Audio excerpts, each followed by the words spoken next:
In today's video, I'd like to talk about the concept of building better banks. This is intended to be a thought discovery to understand how we can utilize a knowledge system. Here I built a knowledge system, and the idea with this knowledge system is to suggest that this can be used to help us understand how we can do things better, or how we can model things out to do things differently. So first I'll talk about banks, because this was the industry we selected to talk about in this video. But you could use any industry and use this knowledge system as a way to facilitate, to understand how things can be done better. Stephen Leacock wrote a number of short stories, and the design of these short stories were you would be dragged through some topic, and as you're dragged through some topic, you start seeing a perspective of how silly some topic is based on being dragged through it. And Stephen Leacock successfully did this, writing about his experience with a bank. So in his writing, this short story, he actually would be interacting with the bank and doing all these silly things, and based on doing all these silly things, what he's really suggesting is he feels dehumanized. He feels disconnected. He feels like he's forced to do things that don't seem natural to him, and he's forced to have to fit into these other systems or these other models. So Stephen Leacock, I use him as an example because he's an author from like 200 years ago or 100 years ago, and it seems that the model still exists, these banks still exist. And so we're going to high level what that model is. How it is modeled today is that banks have a number of capabilities, a number of services and products. And what they do is they force people to step out of themselves, step out of their own goals, step out of their own desired outcomes, and have to interface with all of these services and products. And then it's up to the person to be forced to decide which product or service they want that will best align to their goals. So this actually disconnects people from their own goals and forces them to be in the jeopardy of whatever product or service they are aligned with. And what I mean by that is they're forced to follow the structures of these products and services, and with that they become more and more disconnected away from their own goals. Along with that, the bank is actually disconnected from the person. So the bank becomes more and more disconnected from the person, not understanding their goals. Rather, the bank is more focused on their own internal capabilities and products. And as much as banks are improving, they are always coming out with new products that are better suited to meet certain goals. But at the same time, they're disconnected from they don't know if they're actually achieving these goals, because they're not as connected as you would think with people. We have trapped ourselves into thinking that things that exist are permanent, and we feel helpless, and that we have to step outside of ourselves, dehumanize ourselves to interact with these systems. But what's funny though is these systems are actually a model of ourselves. What I mean by that is how a bank is structured. If you look at how a bank is structured, it is actually a reflection of how our brains are structured. We are actually, this is what I mean by Western thought trap. Western thought, more likely than any other thought model, is a model that reflects what structures are in our own head, what is in our own mind, how our own brain is structured. We reflect that, and we develop processes and systems based on our own structures. But then what happens is we build these structures thinking they're a reality, and we become trapped thinking that they're separate from ourselves, when in reality it is a model of ourselves. Let's use that example with banks. So how is a bank modeled to reflect how our internal processes are modeled? Well, if you look at the left and right hemisphere in our brain, each hemisphere has processes that work. They're separate processes, significantly separate. And the reason why that is if you had a brain that tightly interconnected all of their processes, you would burn out. you just would not have any energy to be able to supply to allow for all these processes to interface with each other. So you have a right and left hemisphere, and you have the corpus callosum that connects these separate processes, and that really helps with the efficiency of the brain and how it operates. Now you see this a lot in a lot of solutions out there, and the banking solution is one of them. You have a bank that has internal processes on how they can be successful, internal capabilities and products and services that they've defined that might align with a person's goals, but they are not connected to the person's goals. They are disconnected. So they're bridging to people's goals through these, and these are interpretations of products and services. So you have that bridge between, let's say, in the same if we relate that to a brain structure, you have a bridge between left and right hemisphere. So the issue with this is that because we lose the psychology of ourselves, we don't understand ourselves, and then we tend to think things out there that we created are some type of reality outside of ourselves.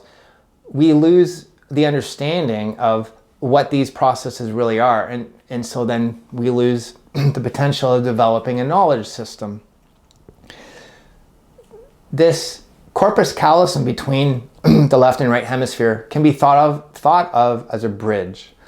Now, the corpus callosum actually improves and enhances and strengthens the better you're able to integrate left and right hemisphere. So, for example, if you look at Albert Einstein, there's a rumor that they actually looked at his brain. They were able to look at his brain, and they actually had a hypothesis that one hemisphere would be bigger than the other because he was so dramatically smart in some area.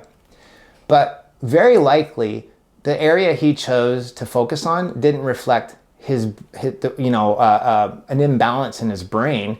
He actually successfully is able to have a balance between his left and right hemisphere, thus having a very efficient way to think. And they actually found this when they looked at his brain, that his left and right hemispheres were quite balanced, surprisingly. Well, not surprisingly to me, I would suggest that if somebody is highly efficient, they're actually balancing out their thoughts between their left and right hemisphere. Whereas with banks, there is slightly an imbalance, and that corpus callosum is not strengthened, it's weakening. And instead of it being a bridge, we can look at it, it's like a funnel. So what happens in a funnel is you'll take the needs of people, you'll take the needs of a person, and you'll filter them out to only tightly correlate with your capabilities and your products, thus ignoring anything else that does not correlate with your products and services. And then thus you disconnect entirely from a person. You're funneling out a lot of their needs and only taking into consideration those needs that align with your products and services. This does actually prevent a lot of potential in growing your business or growing or realizing other opportunities in your business. So to build better banks is, how can we realize there's better potential out there, more potential, more value? So the argument here then is, if banks were better able to interface with people and allow people to interface with banks more naturally, and if banks can take that and interpret that, and instead of in the background banks taking money in isolation and building derivatives off of it, rather, if they're able to take that information away and interpret it into their own capabilities, and then coming back, bridging back with value that actually relates to a person, then not only is a bank becoming, you have higher customer satisfaction, but not only is a bank better able to interact with people, they actually are also able to realize there's potential in their business to enhance mental health and to build on mental health programs. What this could mean is an impact on the economy, in that banks are more likely to hire psychologists. Banks are more likely to hire sociologists.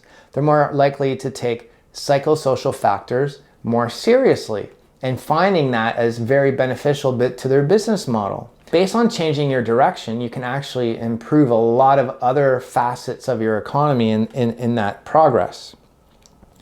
Now, I have one other note about competition driving value.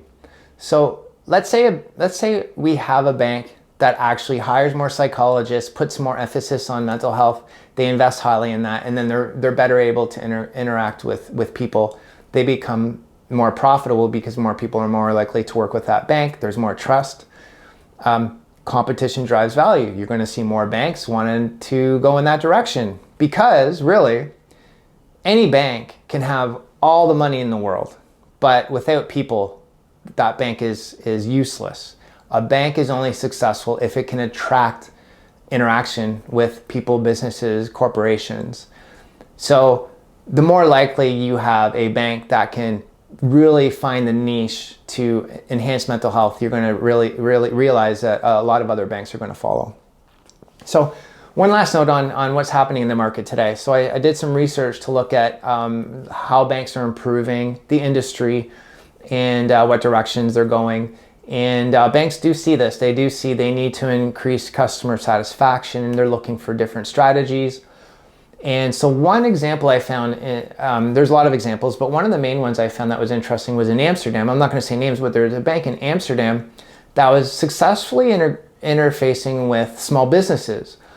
And so those small businesses were able to simply state their goals, simply state their desired outcomes, and banks would take that away, and then they would come back with some value, and they would actually help the small business achieve those goals, facilitate to achieve those goals without bogging down the small business. It seemed like a very natural relationship being built in this example. Now, the argument here is, well, banks can easily interact with businesses and small businesses, corporations, because they have a balance sheet, they have a business plan, they're obviously not going to change, so they're very consistent in their goals. People, on the other hand, are very inconsistent. One day they'll have one goal, and then the next day they'll have another goal.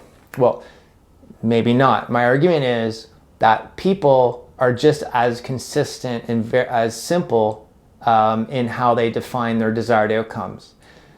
It's just the reason why people might not seem consistent with their desired outcomes is because when they pursue their desired outcomes, they see a lot of they feel disconnected from those desired outcomes in the paths they choose. So when they go on a path that does not seem likely, they switch paths. And what people do when they switch paths is they feel they also have to switch their desired outcomes or let go of some of their desired outcomes or change. And that seems like there's an inconsistency or a complication in people. Now, if banks were to invest highly to benefit mental health, then banks would realize more down the road that people are rather simple. And the idea is, how do we interface with people in a natural way? And once we are able to find that natural zen, that natural way to interact, we'll realize that things are a lot more consistent than we would have expected. But the idea here is with this knowledge system, this is the world's first knowledge system. So it doesn't look that great. It's the first. So we just build upon it.